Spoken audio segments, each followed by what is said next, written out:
గురువైన పరాశరుడు శిష్యుడైన మైత్రేయుడికి విష్ణు పురాణాన్ని ఇలా వివరిస్తున్నాడు. ఈ సమాచారం శతధ్వనికి తెలిసింది. భయంచే గడగడలాడాడు. ఎవరికీ తెలియనట్లు ఏకాంతంగా కృతవర్మ దగ్గరకు వెళ్లి బలరాముడి ప్రతిజ్ఞను చెప్పి తనకు తోడు రమ్మన్నాడు. శతధ్వని మాటకి కృతవర్మ వెటకారంగా నవ్వి, నువ్వు కృష్ణుడితో పగకి సిద్ధపడుతున్నావా? నేనే కాదు, లోకమంతా ఏకమైన ఆ పురుషోత్తముని ఎదిరించి ముందు నిలువగలదా? వద్దు వద్దు, దుర్వివాదం వద్దు, మొండిగా ఉంటావా? తగిన శాస్తి జరుగుతుంది.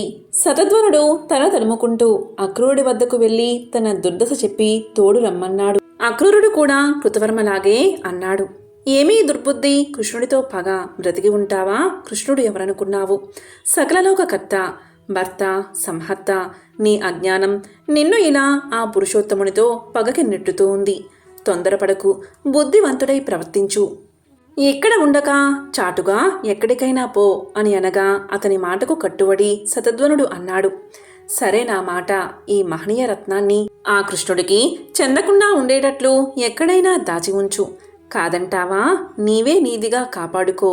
ఏమంటావు అనగా, ఏమనేది? నువ్వు చెప్పినట్లు రహస్యంగా ఈ రత్నాన్ని దాచి ఉంచుతాను. నా దగ్గర ఉన్నట్లు కలలో అయినా నువ్వు ఎవరితోనూ చెప్పకు అని అక్రూరుడు అనగా, అలాగే అని తన చేతనున్న సమంతకమణిని అక్రూరునికి ఇచ్చాడు. శతధ్వనుడు తిరిగి తన భవనానికి వస్తూ విన్నాడు కృష్ణుడు తన మీదకి వస్తున్నాడు అని. ఆ సమాచారం తెలిసి అదిరి బెదిరి ఒక గుర్రమెక్కి ఊరు విడిచి వెళ్ళిపోయాడు. తరువాత కృష్ణుడు బలరాముడు తోడుగా బయలుదేరి దారకుడు సరదాగా రథమెక్కి శతధ్వన్ని అనుసరించాడు. శతధ్వని గుర్రం వాయువేగంతో పారిపోయి మిథిలానగరం పొలిమేర ఉన్న ఒక తోటలో ప్రవేశించి మరణించింది. వెంటనున్న కృష్ణుడు శతధ్వని స్థితి గమనించాడు. అన్నను చూసి, అన్నా, రథంపై నీవిక్కడే ఉండు, వాడి సంగతి చూస్తానని రథం మించి దిగి సింహంలాగా పరుగు లెక్కించాడు.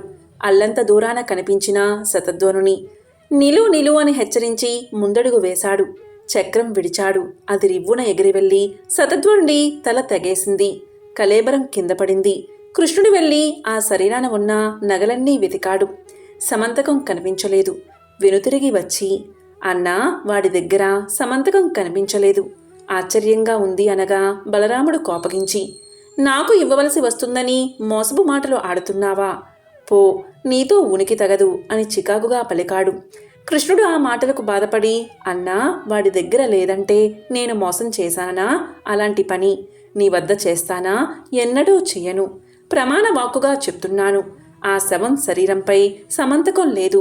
నీకు కావాలంటే ఆ సూర్యుని కంఠహారాలన్నీ తెప్పించి ఇస్తాను అని ఎంతో వినయం నయం కలగలుపుగా అన్నాడు.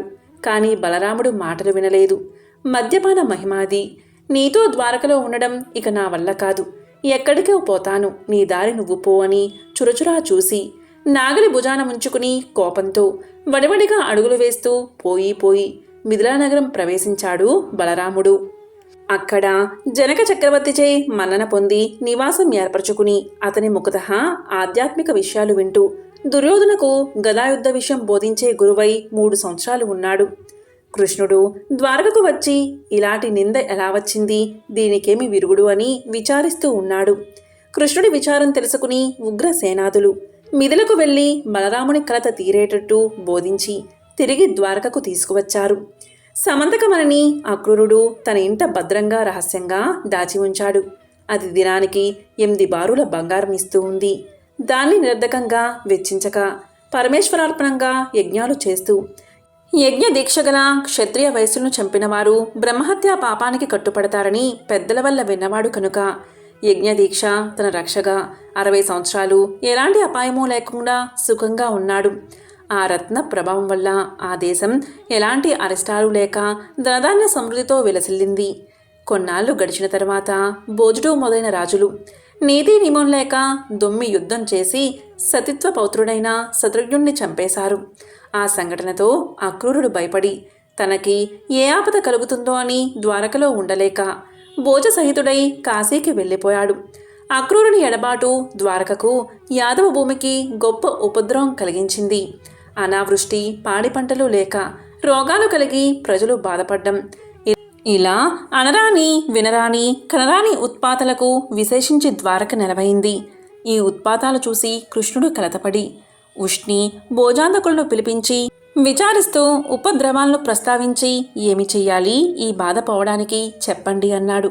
అప్పుడు యదువృద్ధులలో ఒకడు నందకుడు చెప్పాడు, మాధవ, అక్రూరుని తండ్రి స్వపల్గునుడు దేవతలతో సాటిగా చెప్పదగిన మహిమ కలవాడు. ఆయన ఉన్న దేశంలో ఎలాంటి ఉత్పాతాలు ఉండవు. కడిచిన కథ చెప్తాను విను. ఒకప్పుడు కాశీరాజు తన రాష్ట్రంలో అనావృష్టి మొదలైన ఉత్పాతాలు కలగగా స్వపల్గుణ్ణి తోడుకుని వెళ్ళి తన ఇంట ఆదరిస్తూ ఉంచాడు. అంటే అప్పటికప్పుడు రాష్ట్రమంతా ఉత్పాతరహితమై శుభశోభనమూర్తి అయింది. అలా ఉండగా అప్పుడు గర్భవతిగా ఉన్న కాశీరాజు భార్య గర్భం నందున్న శిశువు ఆడబిడ్డైతే ఈ రాజుకిచ్చి పెళ్లి చేస్తానని నిశ్చయించుకున్నాడు. కానీ రాణి ప్రసవించలేదు. 12 సంవత్సరాలు అయింది. ఆ శిశువు తల్లి కడుపులో పెరుగుతూ ఉండగా రాణి ఆ బరువు భరించలేక బాధపడుతూ ఉంది. అలా ఉండగా ఆ శిశువు అన్నది తండ్రిని ఉద్దేశించి, ఇంకా 3 ఏళ్లైన తర్వాత గాని నేను బయటికి రాను. నేటి నుంచి దినం ఒక ఆవును సదాచార సంపన్నుడైన బ్రాహ్మణులకు దానమిస్తూ ఉండండి. అలా 3 ఏళ్లు గడవగా ఎలాంటి శ్రమ లేక ఈమె ప్రసవిస్తుంది. నేను వెలుపలికి వస్తాను అని పలికింది. అలాగే చేస్తాను అన్నాడు రాజు. దినానికి ఒక ఆవు చొప్పున గురువుకు దానమిస్తూ ఉన్నాడు. 3 ఏళ్లు కాగానే రాణి సుఖప్రసవంగా కూతురుని కన్నది. ఆ పిల్ల పెద్దది కాగా దానిని స్వపులుగునికిచ్చి కాశీరాజు పెళ్లి చేశాడు. ఆ దంపతులకు కలిగినవాడు అక్రూరుడు. శ్రీహరి భక్తుల్లో అగ్రగణ్యుడు. తల్లిదండ్రులు చేసిన పుణ్యం వల్ల అతనున్న ప్రదేశంలో ఈతి బాధలు ఉండవు. దేశం సుభిక్షంగా ఉంటుంది. ఎల్లప్పుడూ యజ్ఞాలు చేస్తూ ఉన్న పుణ్యపురుషుడు అన్ని పాపాలను బాపగలడు. ఆ అక్రూరుడు చేసిన చిన్న తప్పు అదొక నేరంగా ఎంచరాదు. అది లోకానికి ఉపకరించేదిగా భావించాలి అని నందకుడు అన్నాడు. కృష్ణుడు వెంటనే శబదవాక్కు పలికాడు. ఎన్నడూ అతని ప్రాణానికి ధనానికి ఆశించనని కొందరు బ్రాహ్మణులు పంపించి ద్వారకకు రప్పించాడు. ఆ సమంతక రత్నప్రభావం అని అనాలి. వెంటనే వానలు కురిశాయి. సస్యవృద్ధి కలిగింది. రోగాలు దుర్యోగాలు లేనివారి ప్రజలు సుఖజీవులు అయ్యారు. పాడి 2 ఇంతలు పెరిగింది. ఇలాగా సకల దోష నివారణ అవడం తెలిసి ఆశ్చర్యపడి కృష్ణుడు తనలో అనుకున్నాడు, నందిని స్వపల్గునుడు స్వల్ప పుణ్యులు, వారి కొడుకు అక్రూరుడు ఇంత ఇనుమిక్కిలి పుణ్యమహిమ కలవాడా? ఇది అతనికి ఎలా కలిగింది? అది అలా ఉండని విడవగా యజ్ఞాలు చేస్తూ బ్రాహ్మణులకు అపరిమితంగా దక్షిణ ఇస్తున్నాడు. నాకు తెలియని రీతిగా వారికింత ధనం ఎలా కలిగింది? ఆ మహిమ, ఆ ధన ప్రాబల్యం కలగడానికి మూలం సమంతకమే, ఎటువంటి సందేహమూ లేదు అని అనుకుని ఒకనాడు ఆప్తులను పంపి అక్రూరుని రప్పించి వాడితో పరిహాసాలాడుతూ అవి ఇవి ఆటలాడడం ఆరంభించాడు. నవ్వుతూ నవ్విస్తూ ఆడి ఆడించి కొంతసేపు గడిపి విశ్రాంతిని కొని అల్లనల్లన అన్నాడు, అక్రూరా, పుణ్యాత్ముడవయ్యా నువ్వు. సూర్యుడిచ్చిన సమంతకమని నీ వద్ద ఉంది.